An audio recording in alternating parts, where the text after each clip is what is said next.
Hey y'all, I am back. Um, Today I just wanted to kind of come and just chit chat with you guys for a little while.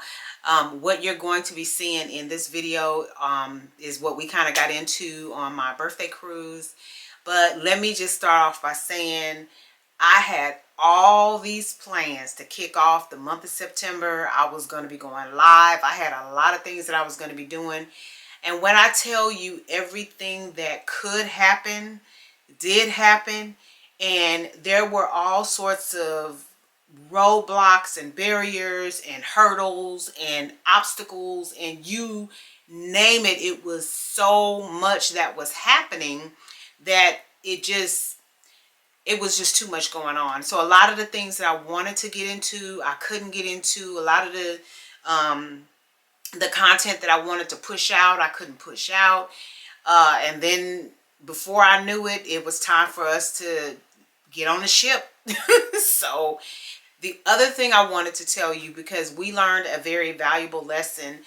The last time I cruised was a year ago for my birthday, but prior to that, I was cruising. I mean, I think I had 5 cruises in by the time I took my birthday cruise last year, I had done 5 cruises, including that one. So I cruised quite often that last year.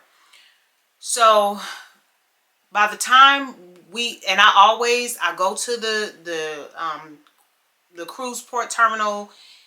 I have the same routine. I set up for 12:30, 1 o'clock check-in. I get there, park my car. We ride the shuttle over to the cruise terminal. We have a porter grab our bags. It's the same routine, same time, every single time. Well, in the last year, the cruise port terminal staff, they have unioned up. So basically what that means is, one of the rules now with the cruise port terminal staff, the porters specifically, is at 1:30 they're done. So needless to say, we had all of this luggage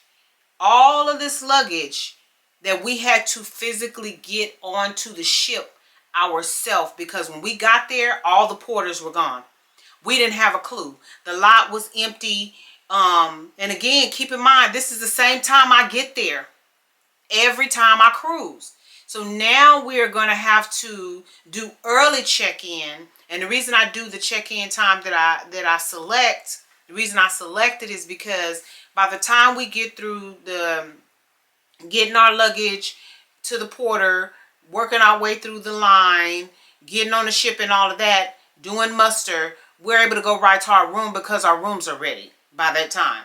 So now, I was telling my mom, everybody was so angry. We were so frustrated and disgusted, and it was hot.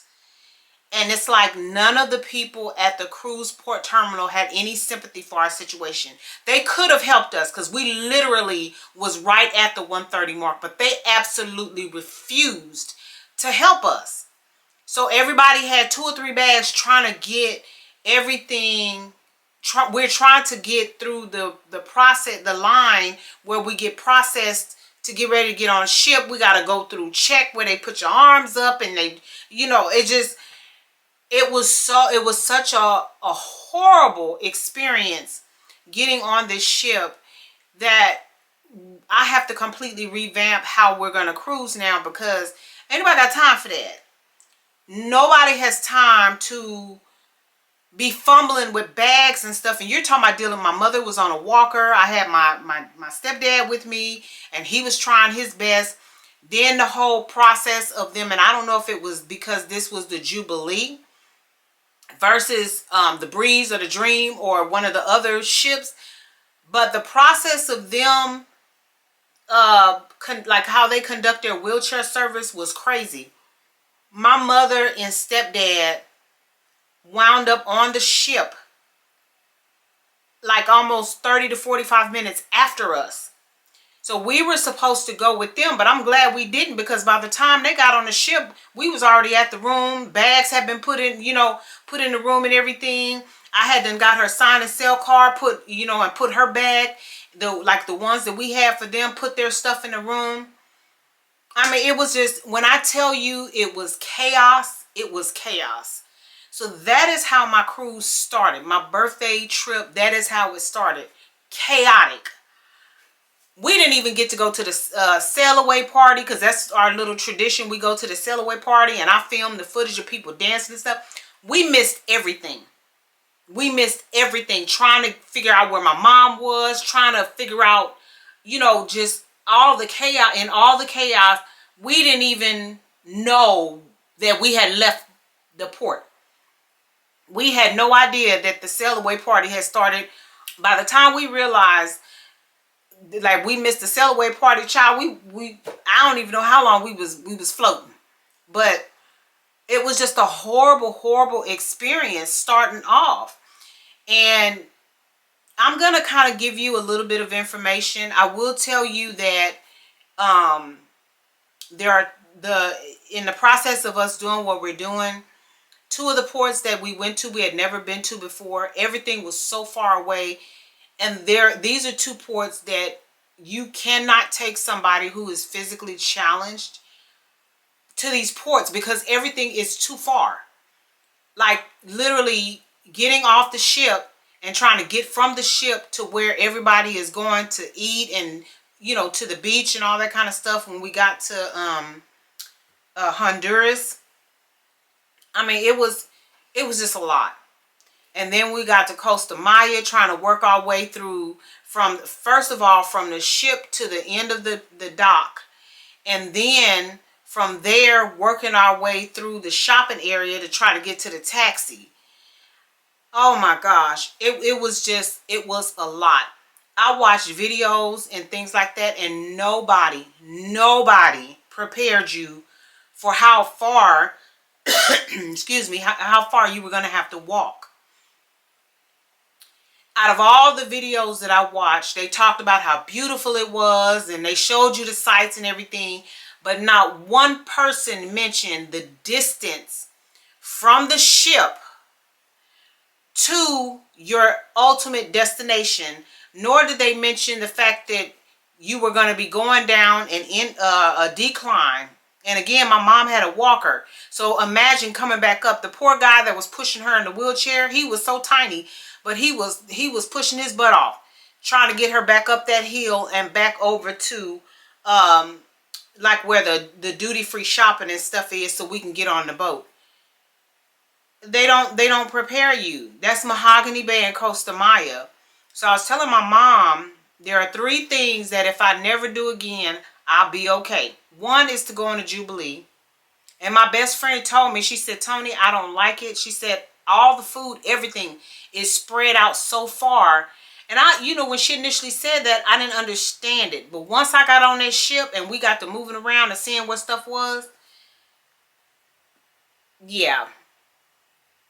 I was so excited to be on the Jubilee, and not so much anymore. So if I never go on a Jubilee again, I'll be okay. Am I saying I'm never going on a Jubilee? I'm not saying that, but what I'm saying is that's not going to be my first choice. The other 2 things are Mahogany Bay and Costa Maya. Unless I'm just getting off to go shopping, those 2 ports, I'll be okay if I don't go. Now, Mahogany Bay, I will tell you, after doing all of that walking, and I'm going to show you the food, we were supposed to be eating jerk chicken. What was supposed to be jerk chicken tasted like just basic baked chicken. So the food wasn't even all that good. My daughter and my grandson got ceviche. And when I tell you the conch and the octopus, I think it was conch and octopus, it was so tough. It was really hard to chew. So I'm good. I didn't see anything that was impressive in Mahogany Bay. It was so many people out there because we were the only ship in port and everybody was on the beach in the water. I didn't get in the water, but my daughter and my grandson could barely make it their way in the water because it was so many people. And then Costa Maya, again, if all I'm doing, I have to go back to those 2 ports because I didn't get any souvenirs. By the time we got back on the boat, everybody was just spent. The experience was not pleasurable at all.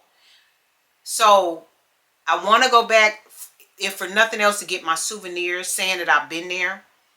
But if all we're doing is shopping, we're good, because we go from the ship to the end of the pier and then right into the little shopping area. We can grab whatever souvenirs we're going to get and get back on the boat.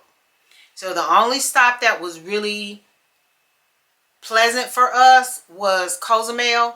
But I'm going to tell you right now, we went to Sancho's. They sat us at a table. They had a bunch of ants, but we even was okay with that. We was fighting the ants, but we was okay with that. But we got rain. I mean, when I say it poured down rain, we was so wet. You would have thought we got in the water, but we didn't care. Because, baby, let me tell you, we was at Sancho's. We did not care. So, other than that, dressing up, taking our pictures, we had so much fun. And, you know, what I took away from this trip, because I really I didn't enjoy this trip as much as I enjoyed all my other cruises. And there's a lot of reasons for that. But I'm going to take away that I enjoyed dressing up in the costumes and stuff and getting ready for White Night and all that. Because we never participated in any of that stuff on any of my other cruises. So that is also something that was different, but it was also a plus. So I enjoyed that. Now I'm going to tell you, we were early risers, which also meant we was in the bed early. So the White Hot Night Party and the 80s Rock and Glow, that stuff was after the time that we were already in the bed. So we got dressed for it and took the pictures, but we didn't actually go. So the tailgate party, I don't remember what time that was, but considering the fact that they was talking about the type of music that, you know, was and was not going to be played on the cruises anymore, we just wanted to get dressed up and have fun. And so we did. We were a party of 9. It was me and my husband, my mom and my stepdad, my son and my daughter, my best friend and her daughter, and my grandson. So, yeah, we came, we saw, we went home. But anyway, I'm going to go ahead and get into the video and show you the footage of the things that we did. I will come back and periodically do like voiceovers and stuff like that to let you know kind of what was going on. But yeah, so we'll see y'all in just a little bit. All right now.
Happy birthday to you.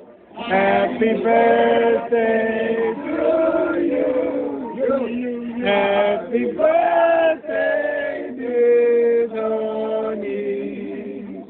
Happy birthday to you. Your husband.